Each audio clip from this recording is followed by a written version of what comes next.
Well, by the time you're seeing this, it'll be Christmas Day, December 25th. So, everyone out there, Merry Christmas, Happy Holidays. If none of that applies to you, then, hey, hope you're having a really good Wednesday. But today, I actually wanted to talk about something that happened the other day. And that involves a new system, a new game system, new handheld that's actually leaked out a bit early. And we had already heard about this, but now we have even more information going into CES. And it actually kind of paints a bit of a picture here for the landscape that Nintendo is going to be launching their Switch 2 in when it comes to all these different gaming handhelds, these PC handhelds that it almost feels like every company wants to try to launch.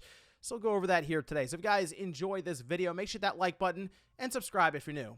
So let's take a look. This was actually posted up over on VideoCards with a Z.com, and that is that Lenovo Go S. Now, we had already sort of discussed its existence because Windows Central put out information for it along with The Verge, so we at least had an idea as to what Lenovo was going for with it, and we had an idea that AMD was going to be having one of their newer chipsets inside of it, which is the Z2.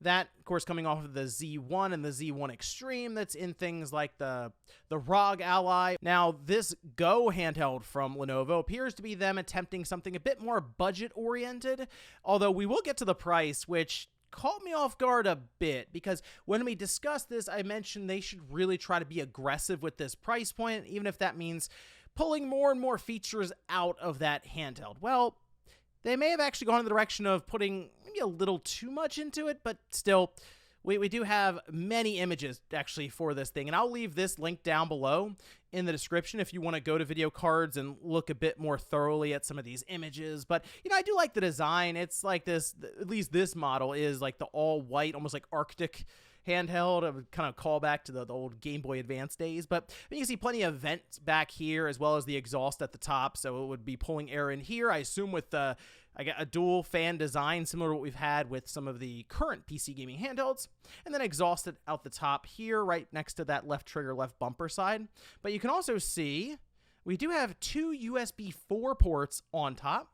We have our volume buttons there, power button, and headphone jack, it looks like. So pretty straightforward in terms of the I/O. Of course, the dual USB 4. I mean, that will add a lot in terms of expandability, no doubt there. But I do wonder how necessary, I guess it is. I mean, you probably use one, I assume, for charging, and then the other for data transfer. But it's maybe even just, I guess, in terms of docking this system, say to a monitor or a TV, maybe that would come into play a bit more based on some of the inputs they would then tether off of that with the dock. But I mean, having that many ports at the top, typically they don't have a ton of stuff hanging off it. Still, it's nice. It's a nice to have, right? That's kind of the thing there. Now, when we take a look at some of the specifications for it, they also have more shots here, which, man, VideoCards they got quite a bit from this. There's more about the ports, the back buttons that they have there, of course. Even looks like the kind of like hair trigger, so you can change the throw of the triggers and stuff.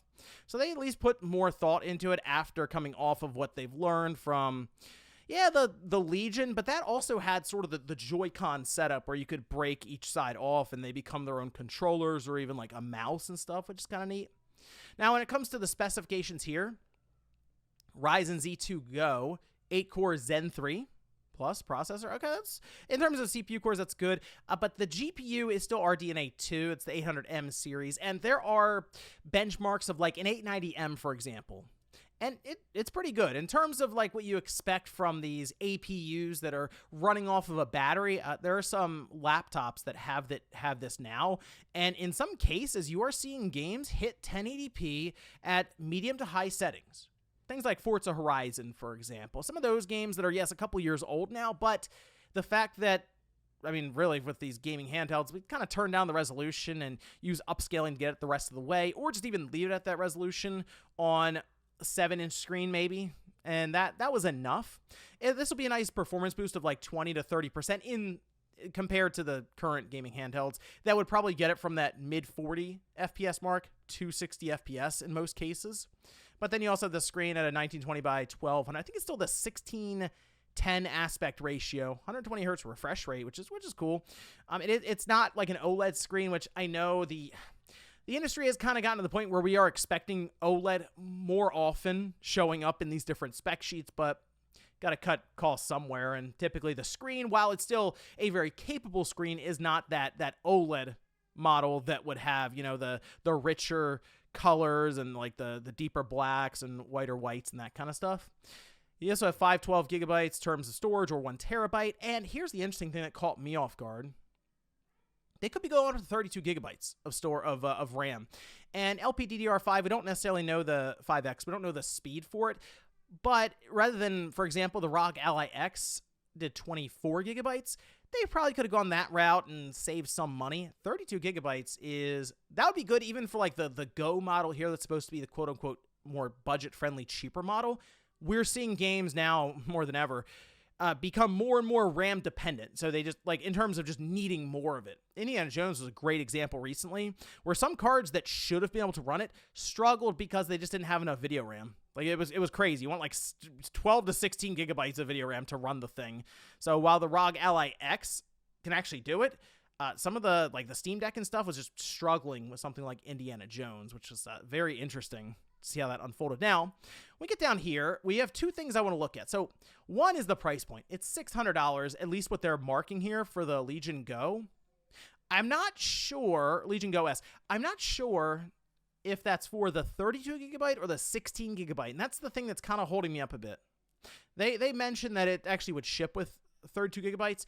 I'm almost wondering if that is that $600 price point as the higher end Go S model. So you would have a 16 gigabyte, maybe 512 gigabyte in terms of like the SSD and the RAM, and maybe it's 500? Because 600 to me for the budget-friendly model is it's not great. I mean, we of course see these PC gaming handhelds in like the 800 range, but that's like their top of the line, bigger battery, like the Ally X as an example, or Legion Go that has all kinds of different things going on there. In terms of just functionality with like the controllers and stuff. But this, you don't have the detachable controllers. It's kind of like the all-in-one portable handheld system. And it's a smaller battery in terms of compared to the Ally X, right? They're right now 55 watt hours. So rather than what's that, 50% more or so for the Ally X? So yeah, that's also kind of unfortunate in that regard. But I would also view this to me as one that should be comparable, I think, to the Z1 Extreme that we see. And in fact, in some games, I think would probably perform a bit better. It does come down to the RAM speed and some other things around that Z2 chip to see how it performs in like the real world stuff settings. But the one that I'm really interested in is right here, this the Legion Go 2. So we should see, I think, both of these at CES, right? That'll be in like after the first week of January. We'll see that unfold in Las Vegas. Now, this is the Radeon 890M that we have benchmarks online for currently, and this is the one that should give us a noticeable increase from that Z1 Extreme by quite a bit. And that paired with this 2560 by 1600 OLED screen, 8.8 inches, that's pretty impressive. And I want to bring this to you because the release date most likely will be pretty quick after introduction. So if you're still holding out for a PC gaming handheld, double check CES before you go out and buy one, because you might see these things dropping like a month or two after CES, and it could get pretty interesting to see what this new chipset can do.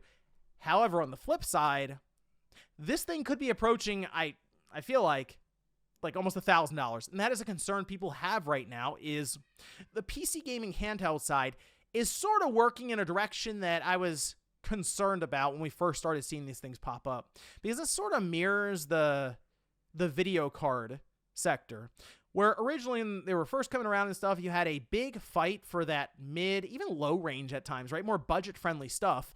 And then eventually that gave way to where we're kind of expecting NVIDIA to unveil a $2,000 video card, potentially, with their 5090. And it's going to look ridiculous and be the size of a PlayStation 5, and people are going to come up with case mods to fit it into their system.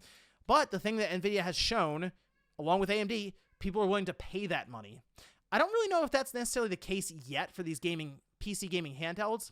there's still a lot of compromises you make for that portability, right? So that's the thing. When people buy these video cards for thousands of dollars, they are getting the legitimate high-end experience that they may not even need necessarily, since I'm sure for 4090s and 5090s, it's mostly needed for things like Blender and 3D modeling and stuff, but people are playing, 4K video games and stuff on it, which, hey, if you really want to go for top of the line, that's what you're going to do. Now, the other thing that's interesting about this is we've talked about the Switch 2 in terms of the price point for it. Well, we're seeing PC handhelds, which are always going to be at a disadvantage to Nintendo and Valve in the sense that they're not subsidizing any of this. Like, they just want to sell the system and make money on it. They don't have a storefront that's attached to it on the back end, unless you're Valve or Nintendo. And in terms of game consoles, Sony and Microsoft also have that advantage, right?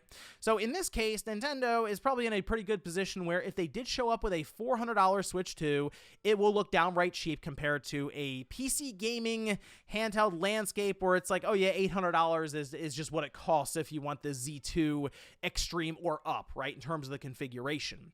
Which also makes me wonder if Nintendo realizes this and thinks, could we get $450? Could we get $500 for a variation of the Switch 2? Storage size, other things as part of it. Maybe. I still think one of their biggest advantages, though, is that pricing. And if it's $400 and it has the intellectual property strength that we know they do with all the series and franchise they have, I think it'll obviously do very, very well, but it will look much more attainable even compared to many of these other systems. Now, the other thing here is there's this Legion Go S SteamOS. So we are expecting multiple SKUs, a Legion Go 2, which is their high-end, Legion Go S, which is their more budget-friendly, both these being Windows devices, and then the Legion Go S SteamOS. This should be Valve allowing them to use SteamOS or just having it loaded up on basically, I assume, the same device, and that's why it's gray. So you have the gray SteamOS-equipped Legion Go S, and then the Windows 11-equipped Legion Go S here, which is why you'll have Microsoft and Microsoft along with like Valve represented there at Lenovo's event. All right, so they're going to be talking about both. Windows 11, I think, still has some catching up to do in terms of the usability that SteamOS has currently on that handheld scene, but it's going to be very interesting for CES this year because with Lenovo showing up, I think you're going to see many other companies also show up, just seeing what happens with a potential to enter the gaming handheld scene. So this is a place where you can just show up with concepts and just see what sticks. So I wouldn't be shocked if you have all these different video card manufacturers, electronics manufacturers, take a shot at it. Just show up with something and you're like, maybe we will do it, maybe not, and then see what people think. And if you get a positive reception, you go for it. If not, you go, hey, that was just us playing around at CES. It was never going to make it to market anyway, and you move on. So, yeah, you're going to see some wacky ideas, I'm sure, at CES, but you might also see some really interesting ones. So keep an eye on that event. It's after the first week of January, so we're just a couple of weeks off now. We'll see what Lenovo has. We'll see what Microsoft has to say. We'll see what Valve has to say. And then we'll see what other manufacturers in general have to present, because I think it's going to be a lot of fun. And it's certainly going to set up an interestingly priced market for these PC gaming handhelds that continues to increase. But let me know what you guys think about this one down below. What about the idea of a Lenovo Legion Go S, the more budget-friendly, budget-oriented device, potentially being $600? Does that feel like too much for what they'd be offering here at that point? Thanks, guys, for watching, and I'll see you next time.